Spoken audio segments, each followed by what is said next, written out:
अस्सलाम वालेकुम एवरीवन, कैसे हैं आप सब।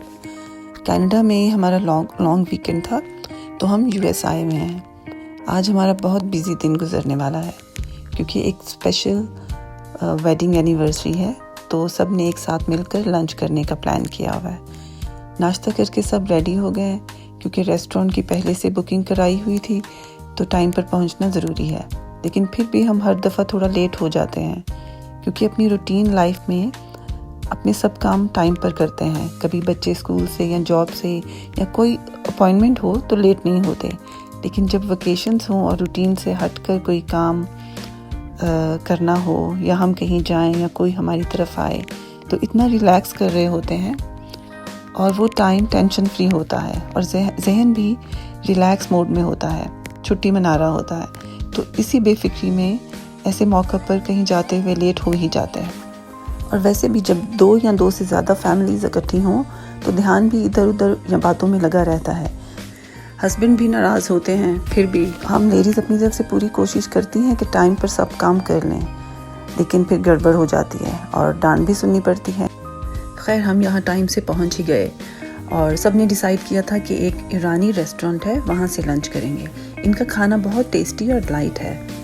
यहाँ बैठने की जगह कम है, लेकिन पहले से बुकिंग कराई गई थी, इसलिए अच्छे से मैनेज हो गया। इनके खाने में ऐसा क्या है कि हम सबको बहुत पसंद है। इनके वाइट प्लेन राइस लेकिन बहुत ही फ्लेवरफुल और खुशबूदार होते हैं और मीट का अपना एक ख़ास टेस्ट है। शायद ये जो स्पाइसेस यूज़ करते हैं वो बहुत नेचुरल और ऑर्गेनिक होती हैं और बस चंद स्पाइसेस से ही इनका खाना बन जाता है। इस रेस्टोरेंट का नाम विलेजियो कैफ़े है। मेरे नज़दीक इनका फूड कंप्लीट हेल्दी मील है, मॉडर्न लेकिन ट्रेडिशनल ईरानी ऑथेंटिक टेस्ट है। इनके कबाब बहुत स्पेशल होते हैं जो कि राइस के साथ सर्व किए जाते हैं और राइस इनके स्पेशल हर्ब्स में बनते हैं। वैसे सुना है कि पर्शियन कुजीन वर्ल्ड का फाइनेस्ट फूड है, तो ये बात 100% सही है।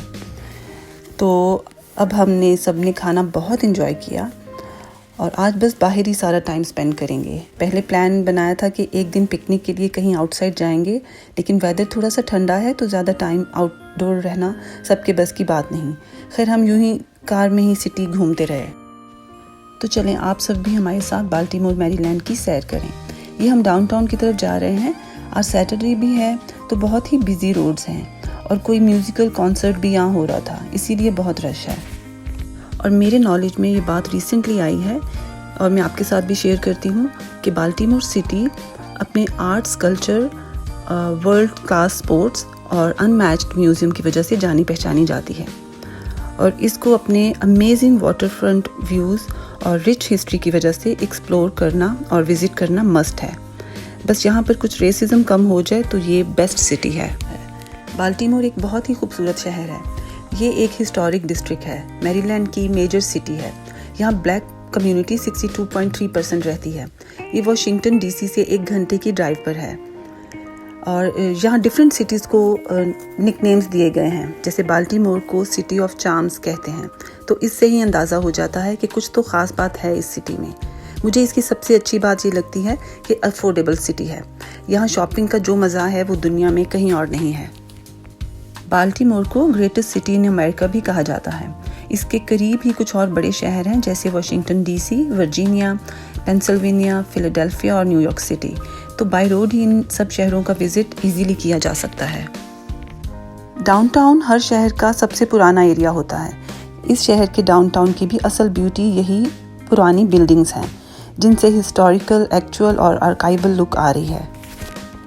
तो ये सिटी इतनी वेल नोन क्यों है? इसलिए कि यहाँ कुछ ऐसी फेमस जगह हैं जो लोगों को अट्रैक्ट करती हैं और क्योंकि लोगों ने इनके बारे में इतना सुन रखा होता है, तो जब भी मैरीलैंड या बाल्टीमोर कोई आता है तो इन जगहों का विज़िट फिर ज़रूर करते हैं। हमने खुद भी तकरीबन इन सब जगहों का विज़िट बहुत पहले किया था। हमारे लिए बहुत इंटरेस्टिंग था और बच्चों के लिए इंफॉर्मेटिव और एक्साइटिंग था। अब ये फेमस कौन सी जगह है मैं आपको बताती हूँ।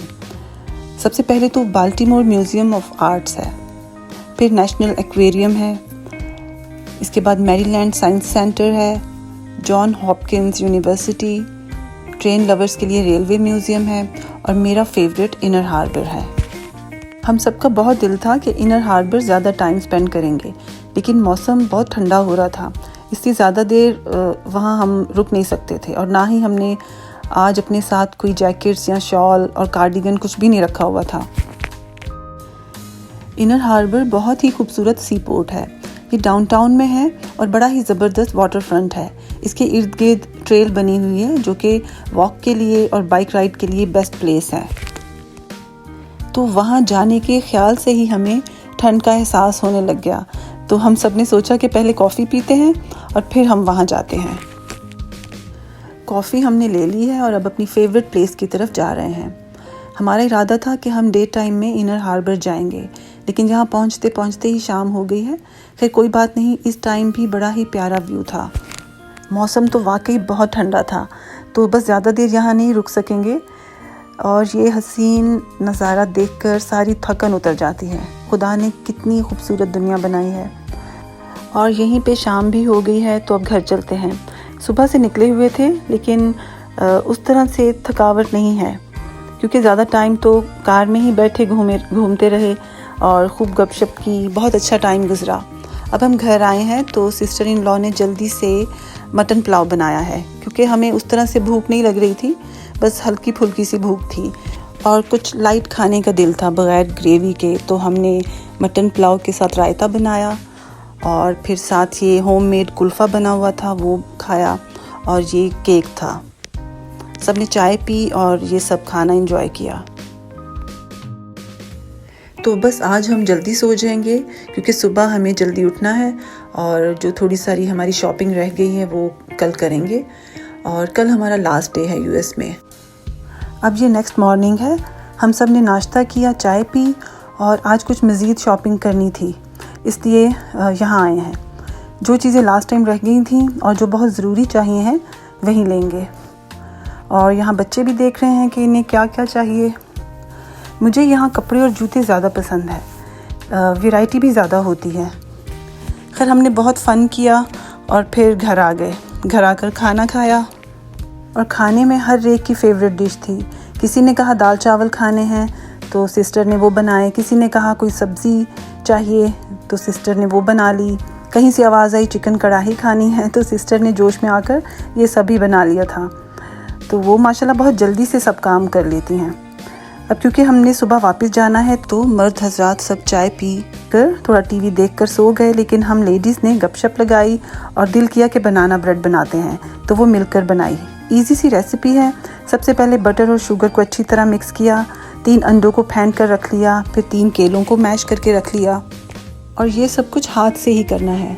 अब पहले मैश किए हुए केले बटर और शुगर में डाल दिए हैं, फिर फेंटे हुए अंडों को इस बाउल में डालकर अच्छी तरह से मिक्स कर लिया है, और सबसे आखिर में ड्राई इंग्रेडिएंट्स डालने हैं, जैसे मैदा और बेकिंग पाउडर। वो मैं वीडियो बनाना भूल गई।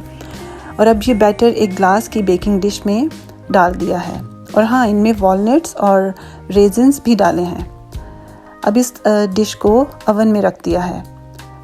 30 to 40 मिनट्स रखना है ओवन में, और उसके बाद टूथपिक से चेक किया तो अभी प्रॉपर नहीं हुए थे, इसलिए 5 मिनट के लिए और रखा है।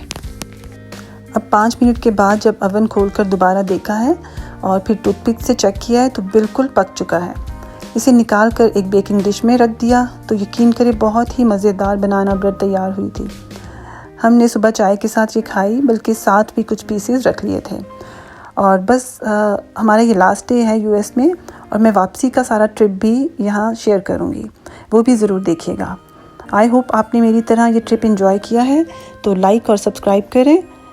खुदा हाफिज़।